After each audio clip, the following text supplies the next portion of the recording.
2025, c'est l'année du changement. Dis stop à ce qui culpabilise, freine la réussite de l'allaitement. Aujourd'hui, on va parler de ce qu'on ne veut plus voir en 2025 sur l'allaitement. Parce que vraiment, on en a marre. Coucou les timounettes, moi c'est Tiffany, puéricultrice. Et sur les réseaux, je diffuse des informations sur l'allaitement pour que les femmes vivent un allaitement serein et épanoui. Et surtout, une maternité qui rime avec zéro culpabilité. Alors abonne-toi pour ne pas rater mes vidéos. Bon, là, pour 2025, on a décidé de dire les termes. On n'en peut plus. On n'en peut plus des bêtises sur l'allaitement. J'ai demandé à ma communauté sur Instagram qu'est-ce qu'elles avaient plus envie de voir. Et les réponses sont vraiment des choses que, même en tant que consultante, j'entends et qui m'énervent vraiment. Bon, allez, à quoi on dit stop cette année? Je regarde sur mon téléphone en bas, on dit adieu au tétrelle taille 24.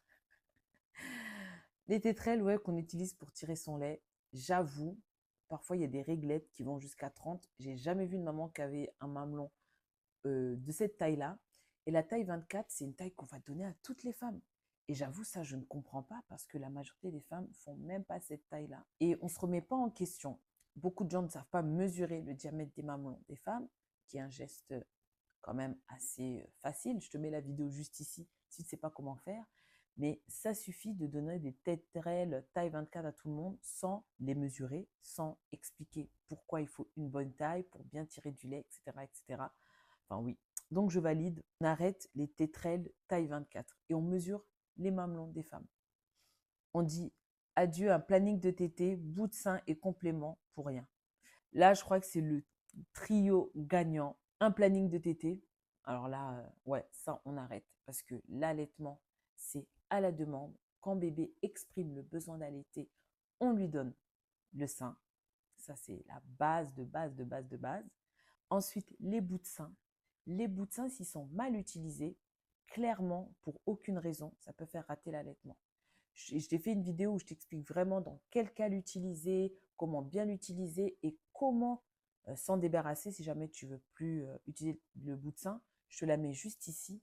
Mais dans la majorité des cas, je vous avoue que les bouts de sein qui sont donnés sont pour aucune raison. C'est que souvent la personne n'arrive pas à vous aider à bien faire la mise au sein et donc elle va vous donner le bout de sein comme solution magique. Alors que parfois ça peut empirer l'allaitement, malheureusement. Et puis, elle a rajouté les compléments pour rien. Ça aussi, le nombre de professionnels qui donnent des petits biberons comme ça, par-ci, par-là, comme si de rien n'était. C'est les professionnels, la nuit, elles sont de nuit, elles vous mettent 3 biberons, sous-entendu, ne me dérangez pas madame, vous avez ce qu'il faut, si bébé ne tète pas, t'as les biberons. Ça, on n'en veut plus. Ça, c'est trop, c'est trop. Parce que souvent, ces professionnels ne se rendent pas compte qu'elles sont en train de mettre en péril l'allaitement de la maman au final. C'est pas fait méchamment, mais ça montre quand même une méconnaissance. Tu vas pas donner un biberon à une dame déjà qui dit qu'elle veut allaiter sans avoir évalué la situation. C'est souvent comme ça, on donne le biberon et puis derrière, on comprend pas pourquoi l'allaitement il est difficile. Et j'ai souvent des conversations comme ça et je me dis, mais pourquoi en fait on a donné un complément à cette maman? Elle n'en avait pas besoin, pas besoin. Il avait suffi de l'aider, de comprendre un peu le bébé, est-ce qu'il avait eu un accouchement difficile. Franchement, c'est parfois trop donné facilement, pas justifié. Donc oui, en 2025, on arrête de donner des bonbons là, comme si c'était des distributions de dons gratuits. On accompagne plus les femmes. Ça serait bien. On arrête de dire d'espacer les tétés toutes les 3-4 heures. Ça, c'est mon combat et souvent, c'est une des causes qui font que les femmes, elles ont moins de lait. Ça fait partie des mythes. Je t'ai fait une vidéo où je te mets tous les mythes. Mais celui-là, espacé de 3-4 heures, je ne sais pas quoi dire, franchement. Ça se base sur aucun fondement. Parfois, on veut caler le rythme du biberon. Et même, certaines mamans qui donnent le biberon disent qu'on ne donne même pas parfois toutes les 3-4 heures. Donc, pourquoi imposer un rythme à un bébé allaité? Il faut vraiment comprendre que le bébé, quand il tète, c'est qu'il en a besoin. C'est pas un caprice, c'est pas un chichi. Parce que beaucoup de gens ont encore cette réflexion-là. Ce qui me paraît très bizarre, mais un bébé, s'il a besoin de téter, c'est qu'il en a envie. Et donc, on va lui imposer un rythme. T'aimerais bien, toi, t'as faim, on te dit non, c'est pas maintenant, tu manges pas. Non, l'enfant, il est plus petit, il a un estomac plus petit, donc ça n'a aucun intérêt d'espacer les tétés. Autre chose qu'on veut plus voir, mon lait n'est pas assez nourrissant, j'en peux plus d'entendre ça en consultation. Ça aussi, c'est une réflexion vraiment que je ne supporte pas. Les médecins qui se permettent de dire, ou d'autres professionnels, que le lait n'est pas nutritif, s'il vous plaît, retournez à l'école, parce que là, c'est trop grave.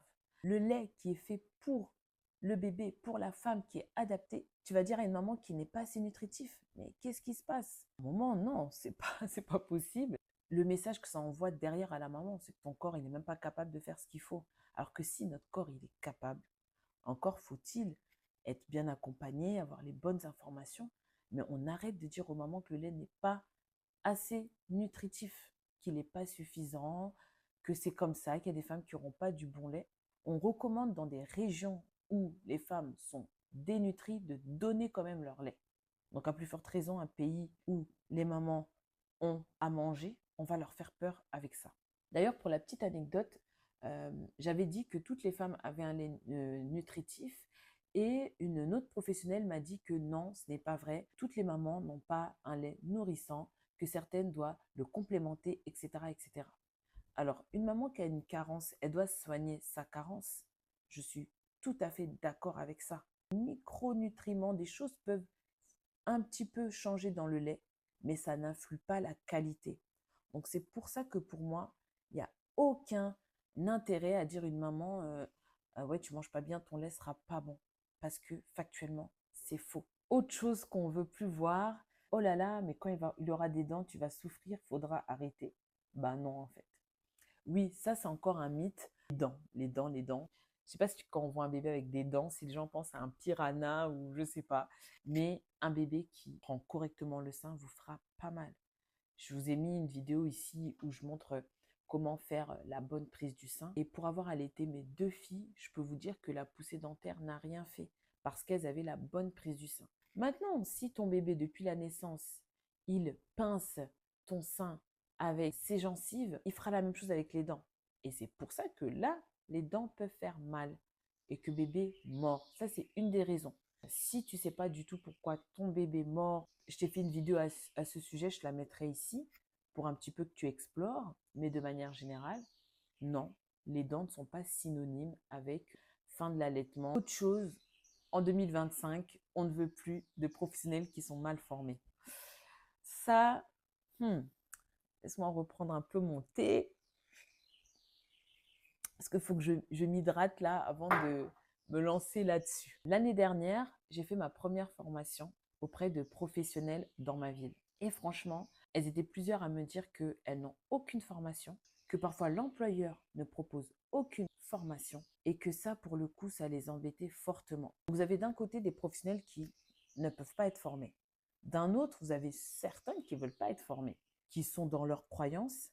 Et ce sont elles finalement, je dis elles parce que généralement c'est composé de public féminin, mais ils aussi, bien sûr, ça s'applique à tous les professionnels de santé, ils aussi sont responsables parce que tu ne peux pas être médecin traitant, pédiatre, donc avoir une population d'enfants qui seront soit allaités ou au lait artificiel et ne pas te renseigner un minimum sur l'allaitement. C'est là aussi où il y a un gros problème. Donc oui, on aimerait qu'en 2025, les gens soient plus formés, mais l'allaitement pour certains, ça ne les intéresse vraiment pas, malheureusement. D'ailleurs, vous, est-ce que vos professionnels de santé étaient formés à l'allaitement ou pas du tout?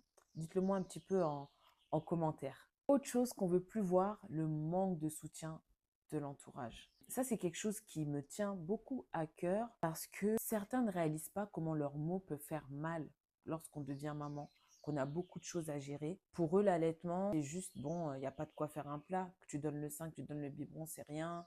Si on a eu des difficultés dans le début, ils vont beaucoup un petit peu dire, mais abandonne. Quand on a vraiment envie d'allaiter, on n'a pas envie d'entendre quelqu'un qui nous dise, mais abandonne, sans chercher des solutions. C'est pas s'entêter, mais parfois, on a une solution qui peut être trouvée. Il suffit d'avoir la personne qui va nous aider pour. Mais on arrive facilement à décourager les mamans qui ont des difficultés. Et si c'est le cas, je te conseille vraiment de voir une consultante, de te faire aider, de voir plusieurs professionnels, car tu peux trouver une solution à ton problème d'allaitement. Tu n'es pas obligé d'abandonner. Et là, et en lien avec une vidéo que j'ai déjà faite sur l'allaitement en public, on arrête de mal regarder les femmes qui allaitent dans la rue.